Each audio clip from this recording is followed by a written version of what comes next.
Hello and welcome back. Today I wanted to touch on the idea of continuing your education and kind of just cautioning along the traps along the way, right? I want to preface this by saying, listen, personal and professional development, they're one of my core values, right? Like if you're on this channel, then I'm assuming that it's ranked pretty high for yourself as well, right? We're always trying to learn. You know, there's some groups of people out there that need to get off their butt probably and try to learn something new. But then there's others of us that really need to be cautioned about some of the dangers and some of the pitfalls that we can walk into when we're constantly looking for new information that we can apply, right? And so one is we talk about the shiny object syndrome, right? Or chasing squirrels, they'll say. Listen, the grass isn't always greener on the other side, right? Sometimes the grass is greener where you water it, where you fertilize it, where you cut it, right? What you give attention to is oftentimes going to be the greener grass, right? But another thing is, as we are always looking for the next best thing, sometimes we can devalue, ignore, and even forget that which we already know. Some of the basics of life sometimes, basic procedures, basic foundations to business, basic truths about leadership, and even about just being a good human sometimes. I can't tell you how many times I'll sit in a lecture, a seminar, in a room, and it'll be like, that is amazing information that I need to do, I need to implement now. But it's not necessarily new information. It's like I knew and maybe was doing, or I knew was doing for a period of time and then stopped, or maybe I knew and just never had a chance to really kind of formulate a habit. So I want to just talk a little bit about that, right? So I always believe that we should be learning and relearning, but it's really the application and the execution of which that's really needed, right? And so they're not always the sexy pieces, right? But it's definitely the portion that's needed to get the results. Which after all, isn't results what we're all after, right? We can use the example of book reading, for example. Be like, I read I don't.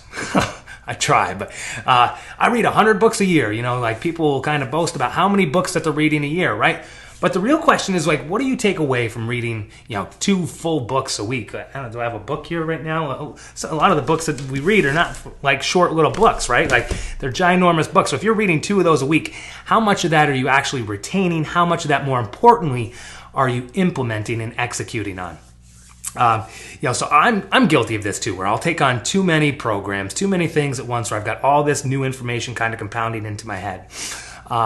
But really what I want to do is, whether this is a leadership skill or a new sales technique or how I could be a better father, like it's more important for me to try to focus on what's going to get me a lasting impact, the lasting change for my life and the lives of the people that are around me. So a personal tip that I like to do, I take a sticky note, good old-fashioned Post-it sticky notes, and I will write down whatever my takeaway is, my big aha moment from a book or a chapter or a video that I've watched. I'm like, that is really good that I want to implement into my life. And I'll take that sticky note, and sometimes I'll put it right on my computer, or I'll put it right behind the wall of my computer, so that when I look up, it's like a reminder. I need to reach out to this person. I need to do this in my business. And that's just one thing. Like being able to yes, go through a lot of information is great, but like going through the information, giving yourself time to process it, process what's important about it, the aha moments, then taking the time to write them down further ingrains it in your head, and setting a reminder for yourself. We all know that it takes time to develop a habit. We talk about this in the beginning of the year of New Year's habits or New Year's resolutions, right? And how do you make your exercise a habit, or how do you give up smoking or start flossing, whatever the hell it is, right? That it takes time for you to continually do something to make it a habit, and having some sort of little reminder is big. We have a statement in our company, and as soon as I saw this, I had to buy it. But sometimes you win, sometimes you learn. And so surrounding yourselves sometimes with the lessons that you want to be continually teaching yourself. So hopefully that's helpful for somebody. Like I said, if you're here, you're probably the type of person that's always trying to learn something new. But I'm just encouraging you, don't forget the things that are already working well for you. You want to be able to add on to your layers. As we grow and we learn, we're adding on to a foundation. Sometimes things need to, limiting beliefs need to be ripped out and replaced. So yes, there are things that we have to replace in our lives, but there are certain aspects of your life of shit that you're kicking ass at now. I don't know if I can swear on this thing or not. My channel, I guess I can do what I want, right?